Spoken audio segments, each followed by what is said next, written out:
সাম্প্রতিক সময়ে একটি জরিপের প্রতিবেদন বা জরিপ রিপোর্ট, সেটি হলো প্রধানমন্ত্রী তারেক রহমান সাহেবের কাজে সন্তুষ্ট কত পার্সেন্ট লোক। কে বা কারা এরকম একটা জরিপ করে ছাপিয়ে দিয়েছে যে দেশের ৬৬% লোক, শতকরা ৬৬% লোক তারেক রহমান সাহেবের কাজে সন্তুষ্ট আছেন। তো এই যে এই রিপোর্টটা যদি আপনি মূল্যায়ন করেন তাহলে দেখতে পাবেন যে সরকার আসলে ক্ষমতায় এসছে, তারেক রহমান সাহেব ক্ষমতায় এসছে কত পার্সেন্ট ভোট নিয়ে।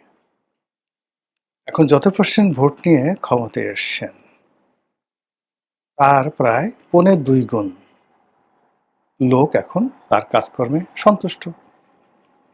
এর অর্থ আওয়ামী লীগের লোকজন, জামাতের লোকজন, এনসিপির লোকজন, জাতীয় পার্টির লোকজন, বিএনপি বিরোধী অন্য যে সকল লোকজন রয়েছে সবাই পার্টলি তাদের নিজ নিজ দল মত এগুলো সব ছেড়ে এসে এখন প্রধানমন্ত্রী তারেক রহমান সাহেবকে সমর্থন দিচ্ছেন, তার কাজকর্মে সন্তুষ্টি প্রকাশ করছেন। এই সময়টার মধ্যে যদি আপনি ধরেন তারেক রহমান সাহেব দৃশ্যতেও কি কাজ করেছেন। তিনি মহা সমারোহে খাল কাটা কর্মসূচি চালু করেছেন এবং আমরা জানি না এ যাবৎ কত হাজার কোটি টাকা রাষ্ট্রীয় কোষাগার থেকে খাল কাটা বাবদ খরচ করা হয়েছে এবং সেই খাল কাটার ফলে দেশের কতটা উপকার হয়েছে। কিন্তু জরিপে যদি ১ নম্বর জনসমর্থন আসে তাহলে খাল কাটাকে বলতে হবে। ২ নম্বর হলো তার ফ্যামিলি কার্ড। তিনি ফ্যামিলি কার্ড বিতরণ করা শুরু করেছেন।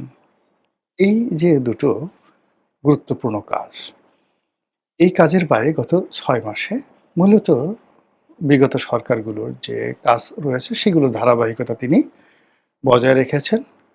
আর তার যারা লোকজন রয়েছে, আর লোকজন তারা সরকারি বেসরকারি বিভিন্ন পদ-পদবীতে তারা বসে গেছেন। কেউ স্কুলের সভাপতি হয়েছেন, কলেজের সভাপতি হয়েছেন, ম্যানেজিং কমিটির চেয়ারম্যান হয়েছেন, সরকারের বিভিন্ন যে বোর্ড অফ ডিরেক্টরস রয়েছে, কর্পোরেশনগুলোর বোর্ড অফ ডিরেক্টরস রয়েছে, সব জায়গাতে তার লোকজন বসে গেছে। জেলা পরিষদ, সিটি কর্পোরেশন, পৌরসভা, ইউনিয়ন পরিষদের প্রশাসক থেকে শুরু করে অন্যান্য যে সকল গুরুত্বপূর্ণ পদ রয়েছে, কোর্ট, কাছারি, বিচার, আদালত, বার, বেঞ্চ, মানে বাংলাদেশের এমন কোনো জায়গায় নেই, অর্থাৎ টেম্পো স্ট্যান্ড থেকে ময়লার ভাগাড়, ময়লার ভাগাড় থেকে শুরু করেছে রাজপ্রাসাদ, রাজপ্রাসাদ থেকে শুরু করে বায়তুল মোকাররমের খতিব, বায়তুল মোকাররমের খতিব থেকে মন্দিরের পূজারী, সব জায়গাতে এখন বাংলাদেশ জিন্দাবাদ, নতুন বাংলাদেশ গড়ব মোরা। এর বাইরে অন্য কোনো কথা নেই।